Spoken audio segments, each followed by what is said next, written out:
Aku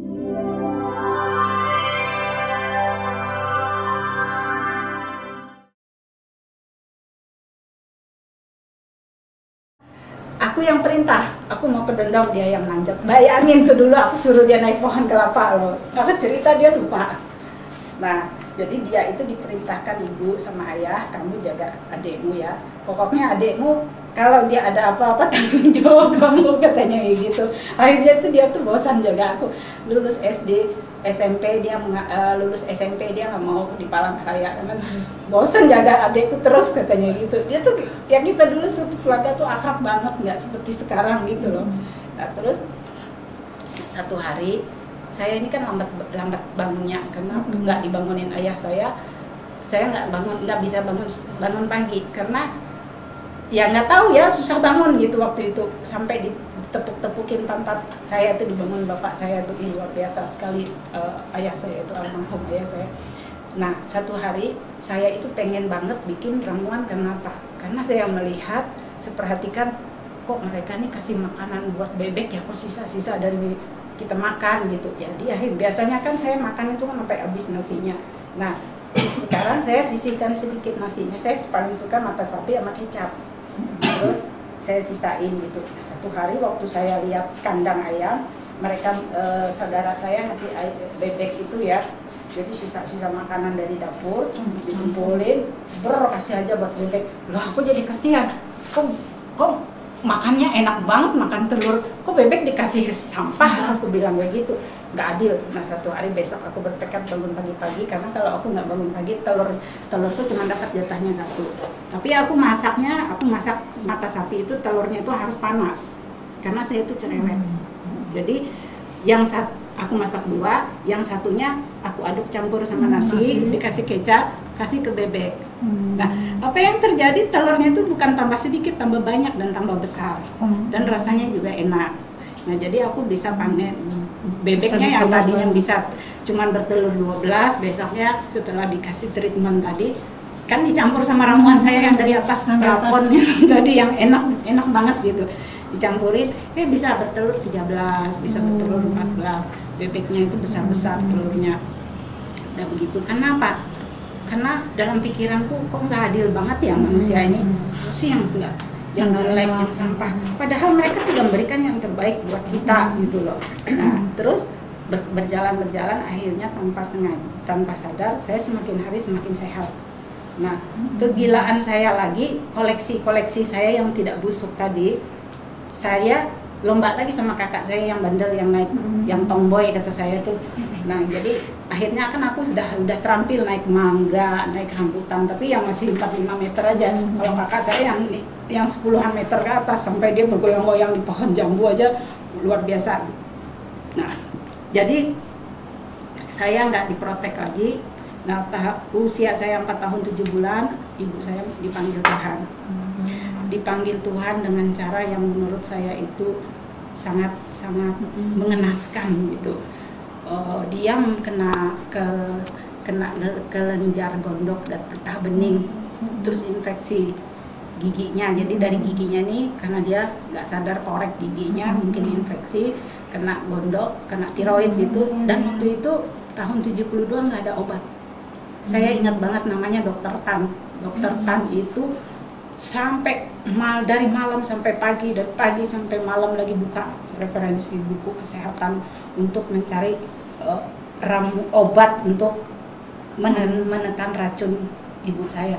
Karena waktu itu ibu saya itu bidan sebenarnya ibu saya itu bisa jadi kepala dinas, tapi waktu itu perempuan nggak boleh jadi kepala dinas. Masih ada diskriminasi. Ada ya? Dulu, saya ingat tahun 70-an. Padahal ibu saya itu udah nominasi karena dia itu teladan waktu itu. Nah, waktu ibu saya meninggal, saya 1 minggu dia opname di rumah sakit. Jadi dokter ini berjuang supaya bisa dapatin obat apa untuk bisa mengalahkan virus ya, itu ya, virus infeksi itu, tapi nggak ada obat. Sampai dicari ke Jakarta, sampai kontak Australia, kan kita dulu kan anunya dengan Australia, jaringannya kesehatan dulu dibantu dari pemerintah Australia, nggak ada juga obatnya. di seluruh dunia itu belum ada obatnya. Nah itu. Nah, kemudian Masih kecil dong waktu ibu masih meninggal. kecil. Oh, di hadapan saya nunggu ibu saya itu sampai dikubur 3 hari 3 malam itu. Orang banyak sekali datang, saya ingat tahun 72. Jadi waktu ibu saya meninggal, ibu saya selama almarhum hidup, dia itu menolong orang, nggak cuma orang yang mau melahirkan, orang yang sakit, orang yang kekurangan, tapi dia nggak pernah nggak dapat imbalan. Imbalannya apa? Diantar ikan, diantar ayam, diantar beras. Saya ingat banget. Berarti jiwa sosial ini sebenarnya sudah ditularkan oleh ibu. Melekat. Nilai itu sudah ada sejak. Jadi saya juga di rumah itu kan namanya orang Dayak, rumahnya itu rumah besar gitu. Jadi di rumah itu dulu kan kita nggak ada sistem pembantuan. Jadi juga orang tua asuh juga enggak kan. Tapi tiap tahun kita itu bisa 3 orang yang direkrut dari desa, jadi disekolahkan. Padahal dia bukan family kita. Nah dari situ saya mempelajari juga karakter di sini. Orang dari sampai pola makan orang, kenapa orang ini pinter, kenapa orang ini cerdas, kenapa dari kampung ini selalu lamban berpikirnya, tapi dari daerah pegunungan ini kok cerdas. Orang yang datang dari tepi sungai Kahayan saya pikir orang yang hebat-hebat. Kenapa? Kalau sudah mandi, ngelompat dari atas tebing itu sampai bawah, berenang sampai ke pojok Kahayan. Aku pikir mereka cerdas, ternyata kalah sama orang gunung. Dan itu aku pelajarin bertahun-tahun, Mbak. Itu ya, ini dia ya. Itu bagian dari kisah hidup. Jadi kaya banget sebenarnya. Nah setelah singkatnya, saya punya ramuan itu tadi. Oh sebentar Bu, ya. Terus saya kan waktu itu sakit. Nah setiap hari Jumat jam 12 siang saya itu rutinitas dipijat. Almarhum ibu saya kan meninggal. Terus saya punya ibu sambung lagi. Tapi ibunya baik gitu, jadi saya diperhatikan. Tapi fisik saya masih lemah.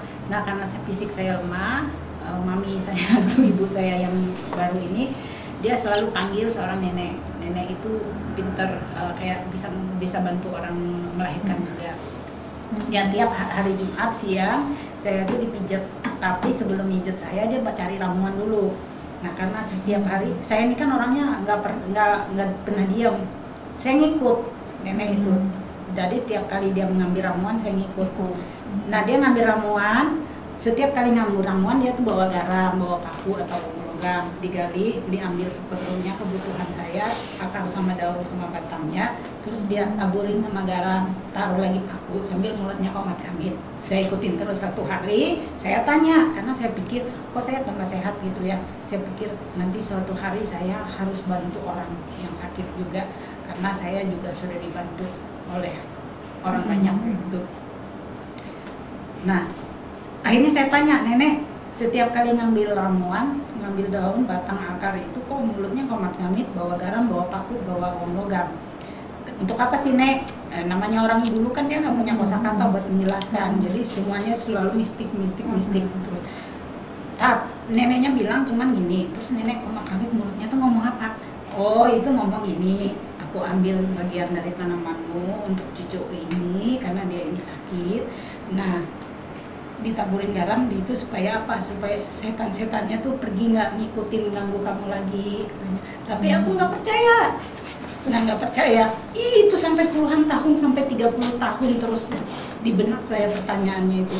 Nah satu hal lagi, saya paling suka dengan kegiatan orang yang menurut saya tuh aneh, Mbak. Aneh tuh apa? Suatu hari orang bikin singkong, dikasih ragi jadi tape. Punya beras ketan, kan banyak kalau dulu panen kan menumbuk sendiri, beras ketan berlebihan dibikin tape, terus jadi tape. Itu bagi saya aneh, bisa berubah dan tidak busuk, karena itu mainan saya waktu kecil di atas atap. Terus ikan juga diawetin, kalau banyak ikan dapat ikan diawetin dan nggak busuk. Nah itu yang menjadi pertanyaan saya, kenapa dia nggak busuk dan kenapa bau wangi.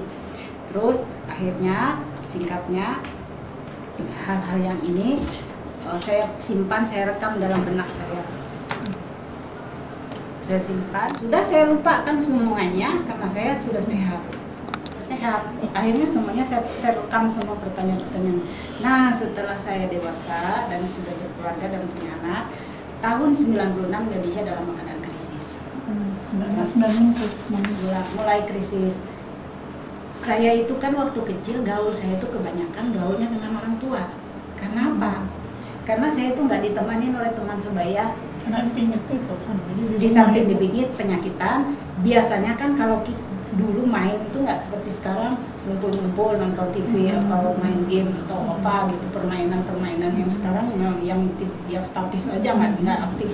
Kalau kita dulu ya lari ke sungai.